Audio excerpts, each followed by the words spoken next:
Olá, sejam bem-vindos a mais um programa Franquias em Foco. Um programa que fala de negócios, um programa que fala de oportunidades de negócios, oportunidades de investimento para você investir no melhor setor do Brasil, que é o setor de franchise, na nossa opinião aqui do programa Franquias em Foco. Hoje nós vamos falar com um profissional extremamente especializado e a gente vai falar hoje no segmento bastante diferenciado, um segmento que cresce muito. É um profissional que entende bastante do mercado, das tendências, do crescimento.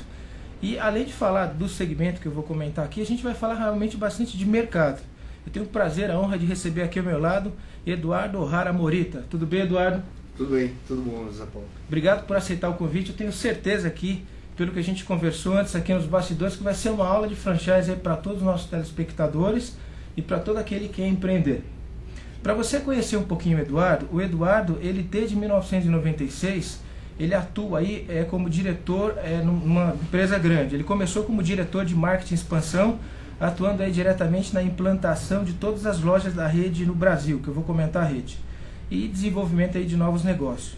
Morita assumiu o cargo de diretor de desenvolvimento de negócios, onde ele é responsável aí direto pelo trabalho de brand e internacionalização da marca, e pelo desenvolvimento aí de projetos para aumentar canais de vendas e distribuição de produtos no segmento de acessórios. O executivo ele também é responsável pelo acompanhamento do desempenho de todas as operações do grupo aí dos 3 segmentos: estudos de viabilidade de implantação de projetos no Brasil e fora dele, e consultoria de negócio e direção de implantação de ferramentas de produtividade e coaching para as redes. Então estamos falando aqui com o ultra especialista Eduardo Ohara. Eduardo, fala um pouquinho para nós a respeito do grupo, quer dizer, da tua trajetória profissional. Bom, bom dia. O Grupo Ornatos, ele tem, em termos de constituição, basicamente 20 anos.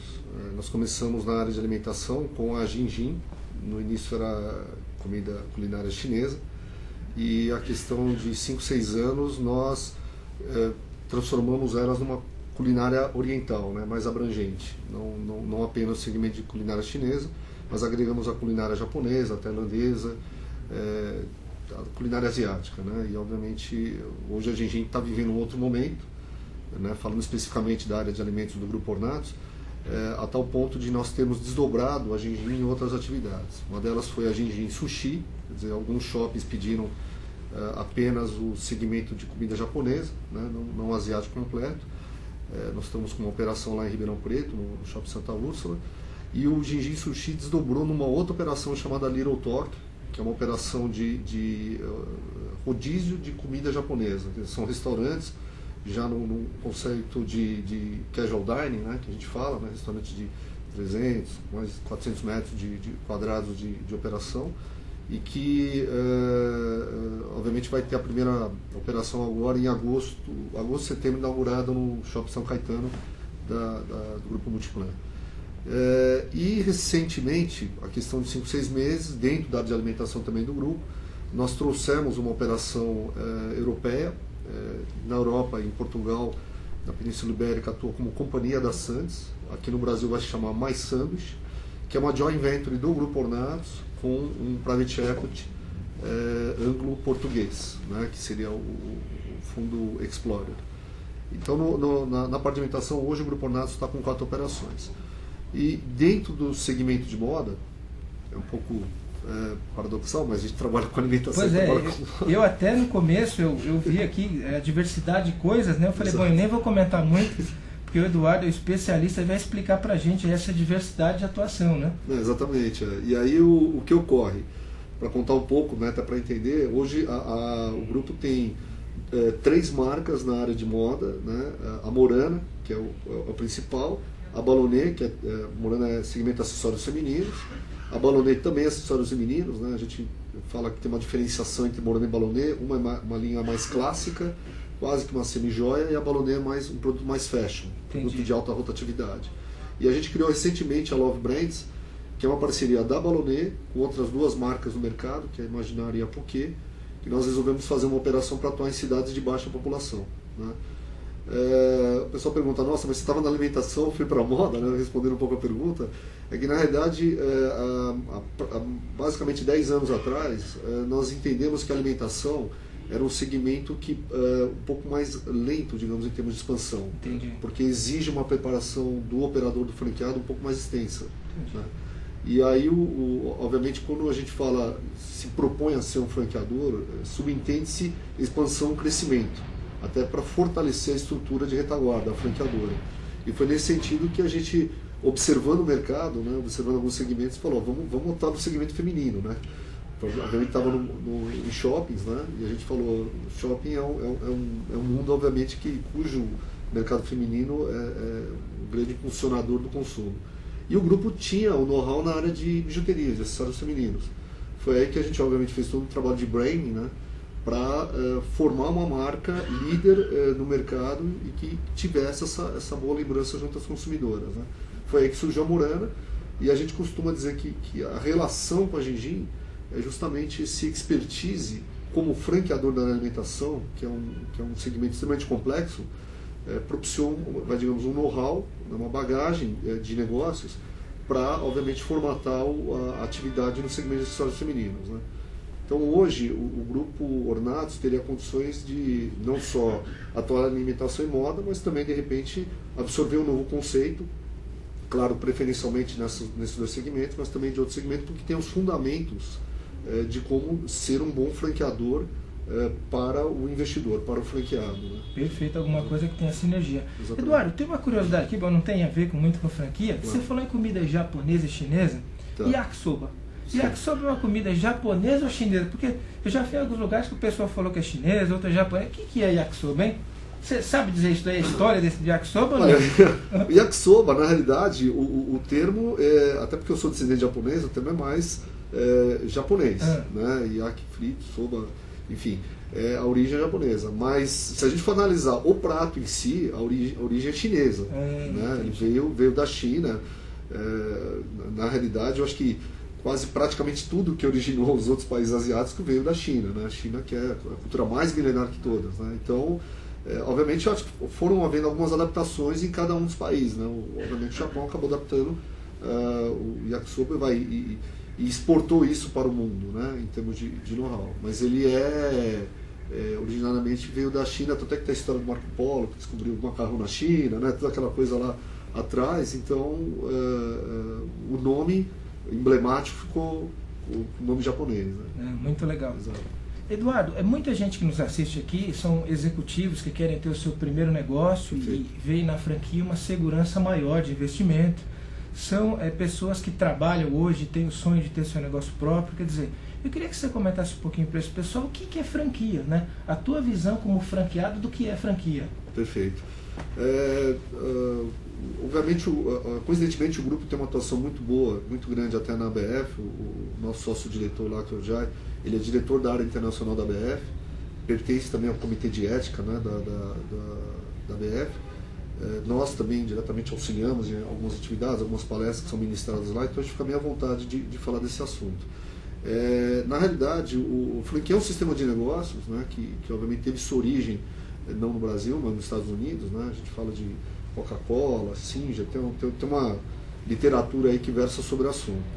Mas basicamente o princípio seria uma empresa que digamos assim, que agrega um know-how de uma atividade, no caso comercial, obviamente próspera e obviamente que tem uma certa demanda de mercado, e ele, digamos, empacota ou basicamente cria toda uma formatação dessa atividade para que o investidor, que via de regra não tem conhecimento dessa atividade, possa adquirir esse know-how e ter uma performance satisfatória para aquilo que ele imagina. Né? Então, o princípio básico é uma empresa que tem esse know-how, que transfere a esse investidor o conhecimento e que, obviamente, no dia a dia do negócio, ele preste o serviço de assistência para estar sempre aprimorando o negócio desse investidor, desse franqueado.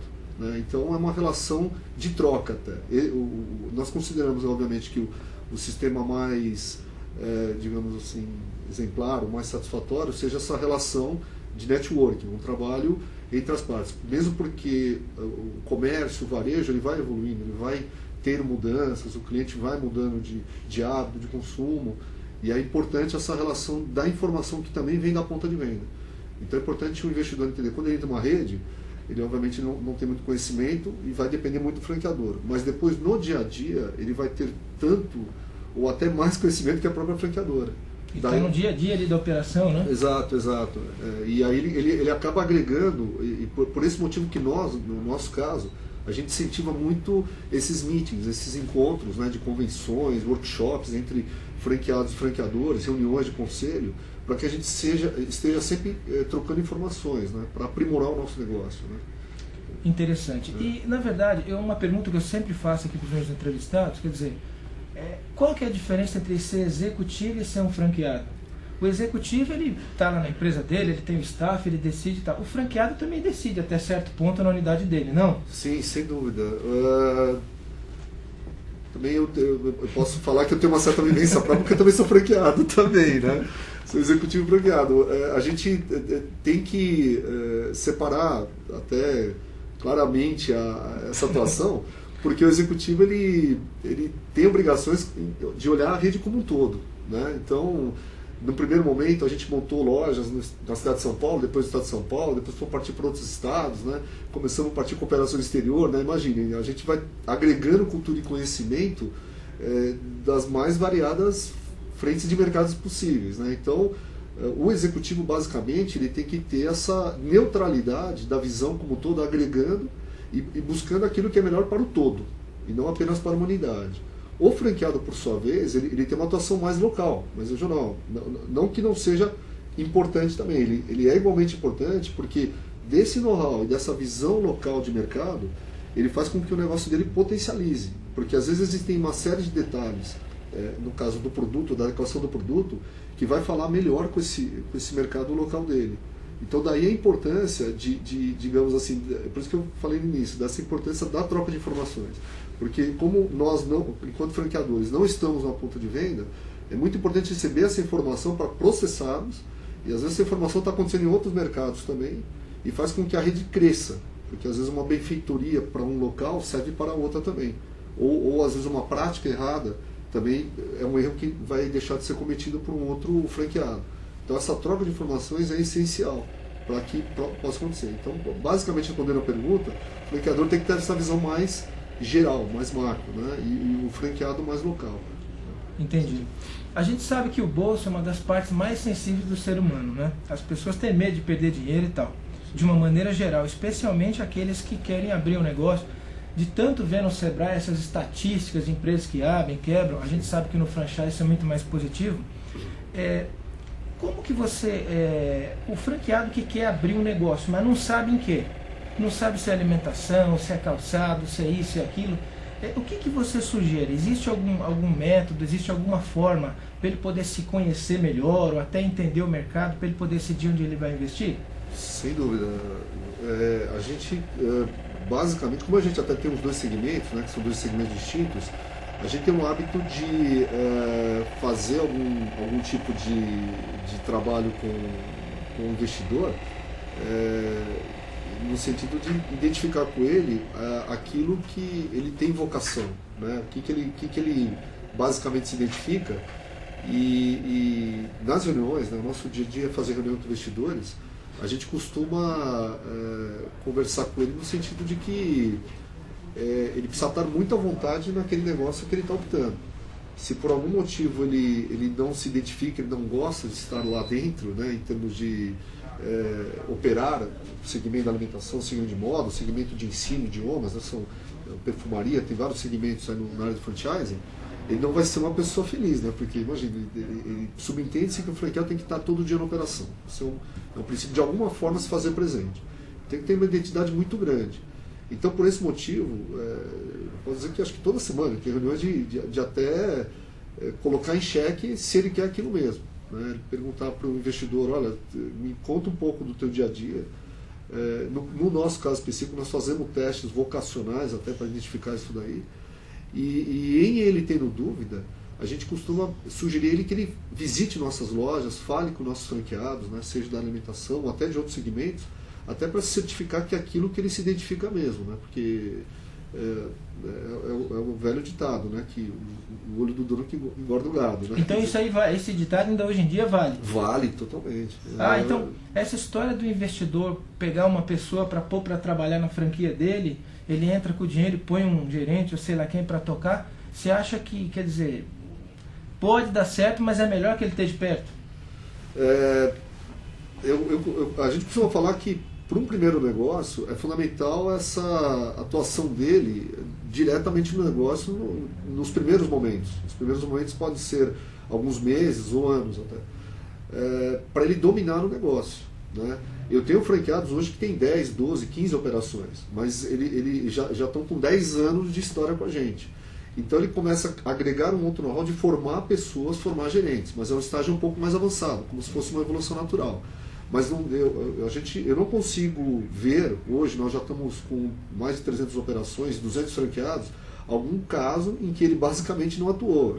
E até desconheço de outras vezes que isso aconteça.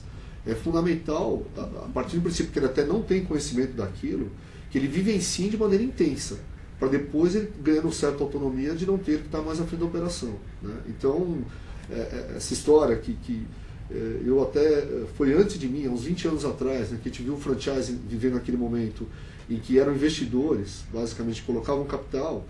Nós temos vários cases de não terem avançado o negócio por causa dessa desatenção com o negócio, né? E o mercado é implacável. Se obviamente, por uma série de detalhes, o consumidor não é atendido, ele vai deixar de prestigiar o estabelecimento, vai deixar de consumir, obviamente a gente sabe que o negócio vai falir, né? Não vai ter prosseguimento. Quer dizer, você colocou uma coisa muito importante aí, Eduardo.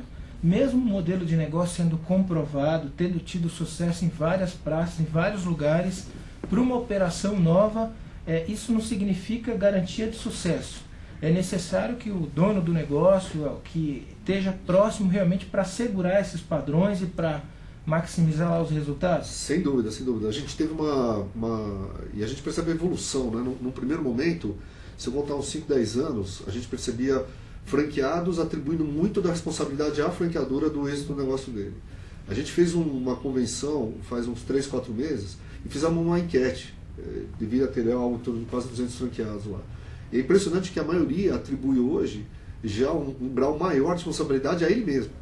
Ele até entende que a franqueadora vai instruir ele naquilo que é a melhor prática, mas o dia a dia não tem como nós estarmos atuando, né? Vai depender muito dessa atuação dele junto ao mercado, junto à sua equipe, junto à qualificação dos produtos. Existe uma série de detalhes, inúmeros até, dentro de um negócio que ele basicamente é que tem que assumir essa responsabilidade e não atribuir ao franqueador, aquele que ensinou ele o negócio, essa condição do êxito do negócio dele, né? Então, a gente percebe que, falando de feiras, de encontros que a gente tem com investidores, gradualmente isso daí está modificando a forma de se entender o negócio. Muito bom. Você que está aí nos acompanhando agora, a gente está aqui no programa Franquias em Foco. Eu estou falando com o Eduardo Ohara Morita. E o tema hoje, nós estamos falando sobre negócio no segmento de vestuário e alimentação. Bom, eu estou com várias perguntas aqui, Eduardo. Eu vou começar com a primeira pergunta do Jackson Maldonado. Ele é de São Paulo, capital. Ele quer saber qual a maior vantagem de investir uma franquia no ramo de acessórios ao invés de abrir uma loja própria. No caso de acessórios, o negócio basicamente ele tem uma particularidade muito grande. Quando a gente fala de moda, hoje em dia o mercado de consumo de moda ele trabalha muito com o que a gente chama de fast fashion.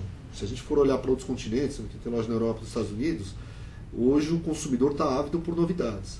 Então, um dos fatores críticos de sucesso do negócio vai depender muito da velocidade com que se abastece a loja. Porque o consumidor está vendo o dia a dia, está vendo a mídia, está vendo novelas, está vendo revistas, tal, e está se atualizando com relação àquilo que vai ser a tendência. Ele tem que perceber isso na loja que ele costuma frequentar. Então, quando a gente fala da vantagem de ter uma retaguarda ou uma unidade própria, ele precisa ter um parceiro que esteja preocupado, se for ele, muito com esse abastecimento. E a probabilidade de uma estrutura franqueadora, que tem escritório de desenvolvimento, pesquisa de moda em outros continentes, e pessoas preocupadas com a logística da distribuição desse produto, em termos de velocidade de reposição de produtos, é maior do que, obviamente, uma pessoa que atua sozinha na loja dele. Ele tem uma limitação natural de visão de mercado, né? E perde oportunidades para, obviamente, performar melhor em termos de consumo. Né? Muito bom, bem didática a explicação. Eu estou com outra pergunta do Danilo Corrêa, ele é de Guarujá, São Paulo. Ele quer saber qual é o investimento mínimo e ideal para abrir uma franquia na área de acessórios. O investimento, o acessório, no nosso caso, ele tem uma certa particularidade. Tem desde pontos de venda de loja tradicional e vindo desde quiosques, né? Quando a gente fala de quiosques, seriam pontos de venda, via de regra, em corredores de shoppings. Ele tem um investimento menor, né? E a contrapartida é que, via de regra, os contratos são de curta duração e os aluguéis são maiores. Mas o investimento parte desde 80, 90 mil até uma loja convencional, que nós estamos falando de investimento na casa de uns 300 mil, 250 a 300 mil. Recentemente o grupo lançou o que a gente chama de Morana Econômica, cujo investimento está na casa de 150 a 200 mil. Então hoje o grupo tem investimentos na faixa de 80 a 100 mil, 150 a 200 e 250 a 300. Né? Vai depender um pouco da praça, da região, do formato da loja. Pessoal, tá rápido. Você comentou Morana, eu já recebi um e-mail aqui do Carvalho, ele é de Campos do Jordão, São Paulo. Okay. Ele pergunta qual o tempo estimado para obter retorno com uma franquia da Morana. A média do grupo tem sido 24 meses. 24 meses, mas atualmente, até obviamente a demanda de mercado vai crescendo, a gente tem mercados mais novos, a gente já está falando entre 2 e 3 anos, né? Então, até 3 anos a gente considera um prazo bom de retorno. Legal. Pessoal, fica ligado, a gente está chegando no finalzinho do primeiro bloco aqui do Franquias em Foco. Eu estou falando aqui com o Eduardo Ohara Morita, do Grupo Ornatos, e a gente volta daqui a pouquinho no segundo bloco falando mais sobre franchise e oportunidade de negócio. Até daqui a pouquinho.